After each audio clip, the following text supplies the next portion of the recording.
In this video, I am going to explain muscle anatomy that are on backside of body. I'm going to explain from superficial layer to deep layer. Let me explain this place first.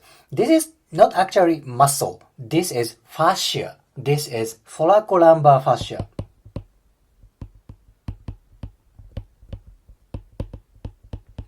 Thoracolumbar fascia, as name of this fascia indicates, it is around thorax area because thoraco indicates thorax, and it's around lumbar area, which means lumbar area, low back area, right? This is very broad and thick muscle. This is very important fascia for low back pain and tight low back because it's literally on backside of body. It's very broad and thick fascia. If this part gets tight, if this part is immovable, that can trigger low back pain. Very important fascia. Additionally, this is latissimus dorsi. Latissimus kind of fuses to thoracolumbar fascia. Plus, some fibers, some part of gluteus maximus also kind of fuses, kind of attaches to thoracolumbar fascia. Look at that. Two big muscles kind of unite with thoracolumbar fascia. Thus, if gluteus maximus or latissimus dorsi gets tight, that may affect for thoracolumbar fascia. In result, that tightness may trigger for low back pain. Now it makes sense when you do stretching for gluteus maximus, your low back pain may decrease. That may be from this connection. Of course, low back pain is very complicated symptoms. Other factors can be associated, but this can be one reason for relieving low back pain. Oh my gosh, thoracolumbar fascia, very important. Now let's go to one deeper layer. Thoracolumbar fascia and latissimus dorsi are gone. Let's go to this one. This is the back muscle. This is erector spinae. Erector spinae is very wide and very long muscle. It attaches from sacrum, pelvis, and it can go all the way up to cervical spines. If this part gets tight, of course, that can trigger low back pain. Oh, by the way, above, erector spinae, superficial from erector spinae, there's kind of minor muscle here. This is serratus posterior inferior.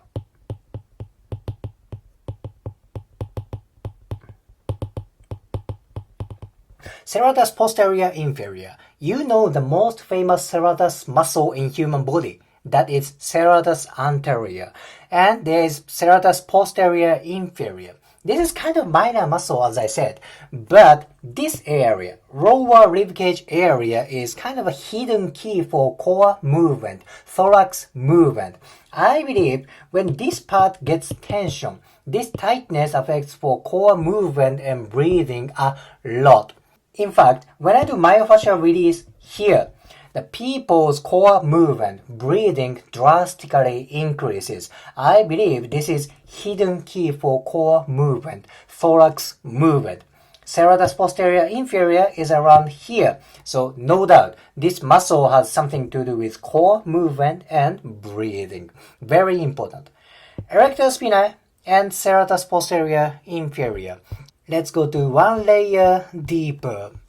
Okay, erector spinae is gone. Let's go to this one. This is multifidus.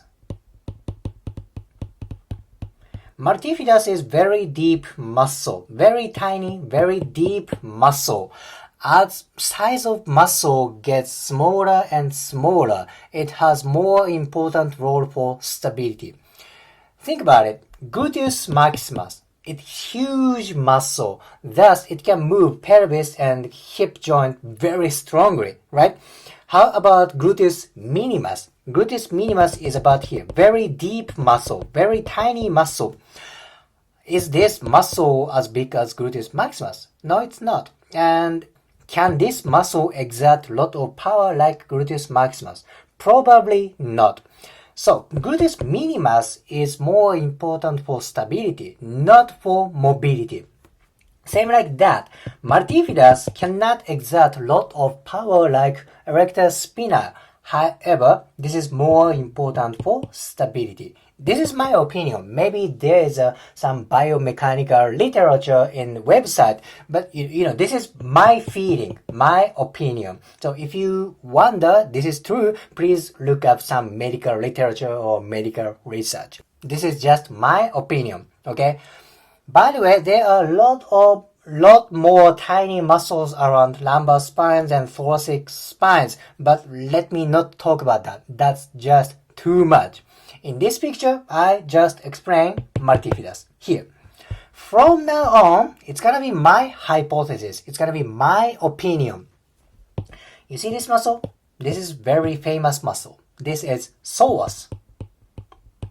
What kind of muscle is psoas? It is hip muscle. It moves hip and it moves lumbar spine.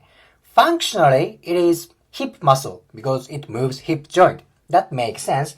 And anatomically, it is abdominal muscle because it originates from lumbar spine. It's from anterior and lateral part of lumbar spines. Thus, anatomically, it is abdominal muscle. Functionally, it is hip muscle. However, since it originates from lumbar spine, you may say it is also back muscle. Yep, back muscle because it originates from lumbar spine. This is not on the anatomy book. This is how I see psoas.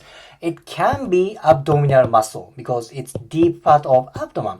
Plus, it can be back muscle.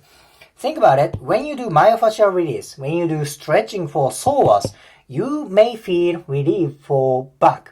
You may feel relief for lumbar spines, right? Thus, you can say it's back muscle. This is how I see psoas. It can be abdominal muscle. It can be hip muscle. Simultaneously, it can be back muscle. You can say same thing for quadratus lumborum. Quadratus lumborum attaches to pelvis, 12th rib, and also it attaches to lumbar spines. You can say this is core muscle. You can say this is thorax muscle. Same time, you can say this is back muscle. See, anatomy is very interesting. At first time, it's kind of boring. It's just memorization. However, once you memorize where they are, you can make, your own analogy, your own analytics. So that's why I love doing anatomy studying. If you liked today's video, please hit the like button, comment and subscribe. See you next video.